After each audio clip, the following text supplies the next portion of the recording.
What happened to poetry? That's the question of our time. What happened to it? Why is it not popular? Some of y'all might say that poetry was never popular, but you're wrong. Poetry had a place in this world, and it was on top. In fact, poetry used to be so popular that if you didn't know any of it, you'd be an out-of-touch loser in society. So what happened? What changed? Was it poetry that changed? Or was it the people that changed? Well, the answer is a bit complex. For example, in terms of entertainment, there's novels, songs, movies, TV shows, and of course, social media. And social media is one of the biggest culprits for the decline of poetry. Just like it's the culprit for the decline of all literary art forms. Instead of poetry, now all we have are memes. And if you look at what goes viral on social media, it's not always for the best. So how can we change this? How can we meme poetry back into the mainstream? The thing is that social media has fried our attention spans, which are necessary to read and enjoy poetry. Also, social media has made us into narcissistic lunatics, really, who don't have much empathy for other people. And that kind of goes against poetry's nature. That's not what poetry is. This means that people either start hating on each other for clout, or they lash out at each other because of their insecurities. This type of person isn't really likely to enjoy poetry. Think of a demon stepping into a church on Holy Sunday. They'll burst into flames once they get a taste of something divine. So you can't really have an ego when you read a poem because poetry requires you to have empathy in order to understand it. And a lot of people, that's not what they are. People just are ego driven nowadays.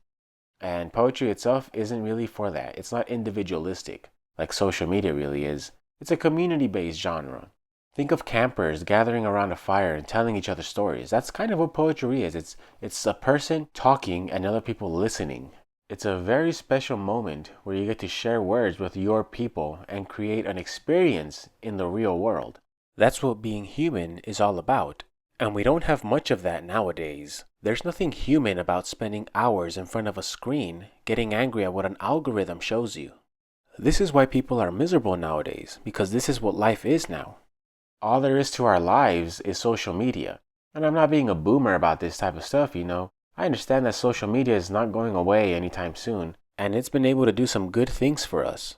Human beings were bound to develop something like social media eventually, given that we're social creatures, you know. We need to be talking to each other for survival. But ask yourselves, is what you see on social media healthy? Do you feel better when you spend time on social media? When you see all the slop and brain rot online? Doesn't that make you feel worse? Like, this is what modern life is now. It's nothing but slop. And it's pretty terrible. Don't you just hate it? And I'm not saying this to get you depressed. I just want us to be honest with ourselves. Because there's a lot of people that want you to believe, everything's fine, no need to panic. Just go to work and everything will figure itself out later on. But I don't really think like that. In order for life to get better, we have to acknowledge that we have problems. Now, yes, today is better than yesterday. You know, things are better nowadays than they were back in the days of the Great Depression and events like that. But the problems we have now aren't exactly the same as the problems that the boomers had, or that people before them had. Because even though they had misery, at least they still had each other. They had a community. And we don't have that. We don't have anything like that at all. Now the only company we have is the demon known as despair. Don't believe me? Look around this country. How many Americans have belief in themselves, in their institutions, in their government, and with each other? And of course, with God. No one believes in anything or in anyone anymore here. This is why I think poetry will be America's future. This is what made me a poet in the first place. Because if you look at the world, it's the one thing we lack right now. We have so much at our disposal, except for poetry. And I'm talking about in the mainstream, not underground, in the mainstream. Right now, we have an overabundance of movies, TV shows, social media, novels, music, everything except for poetry. And if you look at the quality of what we do have, it's slop. It's rotten. It's not helpful. At this point, why not try poetry? We gave everything else a shot, and it hasn't worked out, so let's just try poetry. Think of it like this. If you're in a house that's burning down, and inside the house with you, you have cops, medics, lawyers, baristas, TikTokers, plumbers, like literally everyone that you can think of, except for firefighters. Wouldn't that make you go, yeah, I'm glad everyone is here with me, but like, where are the damn firefighters? Like, I don't even need any one of y'all here. I just need firefighters. And that's what the world is like right now. The world is burning down with us in it, and there's no damn firefighters here to help us. Like, who cares about everyone else? We need poets. We need poetry. All anyone else does nowadays is just record everything. They record the whole world burning and then just post it on social media for clout. So what I'm asking you to do is to give poetry a chance. We've tried with everything else. It hasn't really worked out. So let's stop wasting time and let's just get back to poetry. And you might be asking yourself, why poetry? What does poetry have that nothing else has? The answer is belief. This is why poetry is the language for human beings. Yeah, we communicate through memes and images. I'm not going to underestimate it. Memes have power, for sure, and so do images. But they're not empathetic. They don't create that type of empathy that poetry does. If you watch videos of tragic events, at first you feel empathy for sure, but after a while, you become desensitized to all of it. Especially for something like true crime. True crime at this point might as well just be called genre fiction. Because even though it's based off of real people, their death is just reduced to like grim entertainment and voyeurism. It's just entertainment. And people there's probably people who just watch it before bed. They watch it while eating popcorn. It's sad. Like, this is not what life is. It's kind of like social media has allowed us to play God with people's lives. Except that instead of having God's love for humanity, we act with the devil's contempt for humanity. And that's what social media is. Again, it's not a pretty sight. It's done a lot of bad things. And on the topic of memes, how many times have memes been used for the greater good?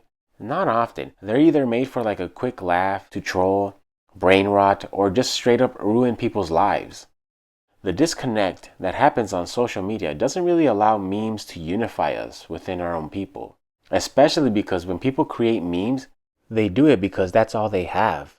They don't have access to power, and so they reduce themselves to memes as a means to cope with their world. Think of like the people, like all these American dissidents. What do they use to fight back against the system?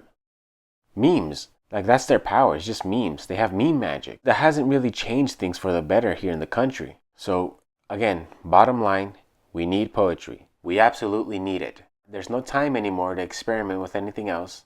So we need to go back to poetry. We need to go back to basics. Like, is that so hard to understand? Think of it like this. A lot of people drink soda, alcohol, slop. But at the end of the day, no matter how many beverages we create, a human being will always be in need of a glass of fresh water to quench their thirst. Meanwhile, the technological distractions we've created might end up going the way of Percy Shelley's Ozymandias in our aftermath. You never know. So what's left there to do? Well, poetry. That's the one thing we haven't done. That's the thing we haven't tried out as a people. So all we need to do now is listen.